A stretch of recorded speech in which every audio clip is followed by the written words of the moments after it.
But have a good time. It's a fascinating place. We hope we can maintain it.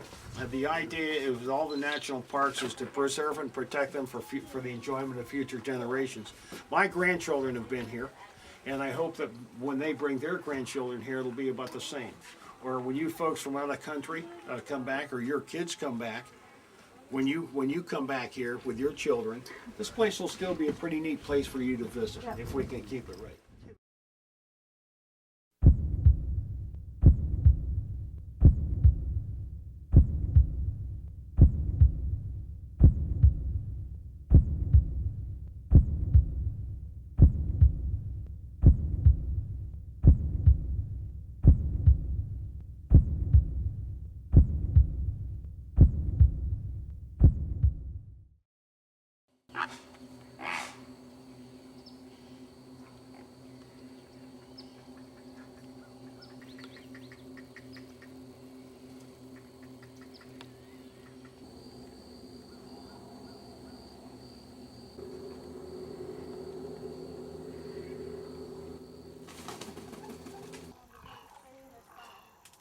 Head on to you right now. Oh, I think it's down. Yes, He's not real dark. it's digging around. There, I can see it. Is he out now? No, he just turned When sideways. he turned sideways, we could see the thing. They're very pale. No, I can see him. I was just trying to get a better shot of him.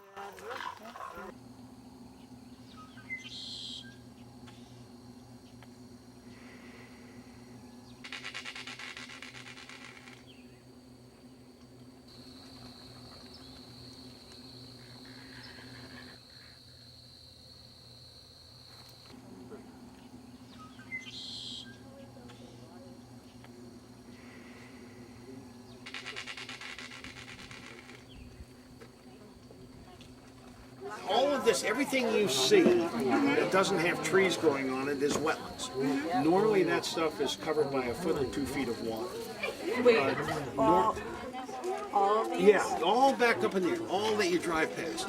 It's usually loaded with water. sawgrass? Usually we could take you on what they call a sluice swell, which is a wet water. Yes. And the water 4 years ago was knee high. And now it's probably dry. Yeah, it's almost dry. They're going to try to take those I-75 and Tamiami Trail and put 4 miles of bridges on each one of them, so the water will start flowing down here naturally. We've lost about 60% of our wetlands because of man's drainage of the water, and we're trying to recover that to not the way it was 100 years ago, but we'd like to be able to restore it for what it was when this park was founded 60 years ago, last month. It's gonna be a tough job.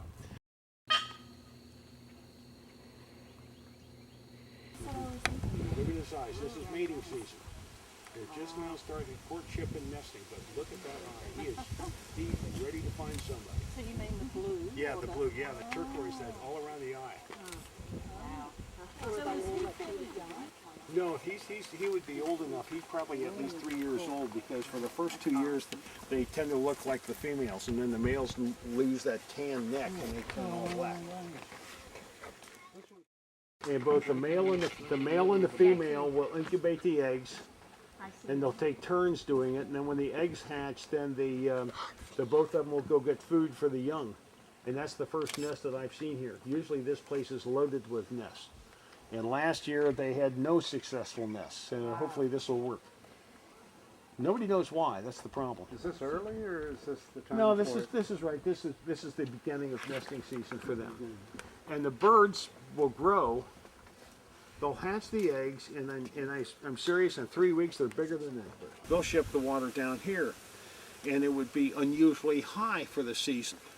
And the wood storks then would have a harder time getting food, because the food would be distributed all out in the marshland here. And the wood storks then would abandon their nest and abandon their eggs and abandon their living young. That's the biggest reason for the 90% decline in wood stork population is man's control of the water flow. Really unfortunate. Let's walk up and talk alligators. This is the best alligator place up north. Where are you guys from? New Zealand. New Zealand. Oh, that's good. So, And the female will then go back into these rushes and start ripping them down and make a pile about 6 feet high and about 8 feet across. And you can fly over the Everglades and see alligator nests because there will be like a moat where she has torn down the rushes to make this pile. She'll dig a hole in the back and the top of it and lay between 20 and 40 eggs. And of those eggs, probably, let's say, out of 40, probably 32 will hatch. And of those 32, probably 5 will grow to maturity. But the reason so many hatch is that she doesn't leave. She stays there for the whole 65 days of incubation. And it's like a compost heap. That's what provides the heat of this. And if you have a compost heap and you know how warm they get, she will protect it. And when she starts hearing the little cheep, cheep, cheeps, she will dig open the nest and pick out these little alligators with a big mouth, little out, put them aside, and they can swim instinctively. And then she will take the other eggs and put them in her mouth and roll them around with her tongue and break the eggs. And that's why she's getting such a high hatch rate. She's helping those little ones out. What happens to the other 27? Are they food for somebody? Well, no, the 32 and the 5, because now as babies they'll be eaten by blue herons, raccoons, fish, other alligators, and they're not cannibalistic. But if something's going like this in the water, an adult alligator will bite it just because it's there. But it just becomes part of the food chain other than that. Once it gets maturity, and this is not sexual maturity, but size maturity, and once they get above 4 feet, they're on top of the food chain. Right. But there should be a whole pile of them out here. There usually is.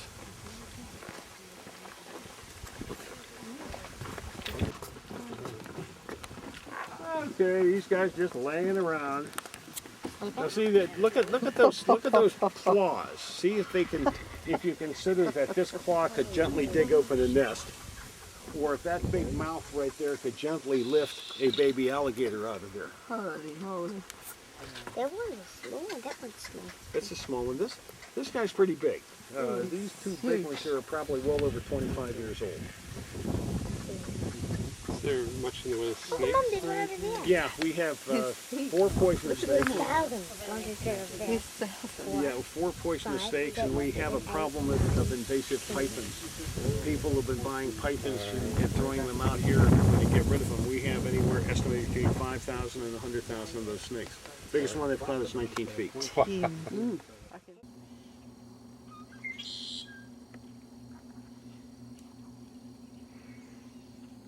And the only reason I mention that if in your papers, and I don't care with all around the world, the people will talk about the Everglades, because this is one of just a few world-class ecological systems. Doesn't exist anywhere else in the world.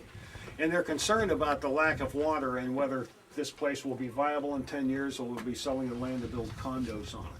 Oh, dear. And just keep in the back of your mind that the state of Florida has raised all their money, and the former governor was also named Bush, and his brother has neglected to give us any money because it's all going for fighting about oil, I believe. Yep. Another question. And I will not say any more than A little that. north of him. But I am and also a other former places. Marine Corps combat officer, so I have my own feelings on this. Thanks you for dragging along with me.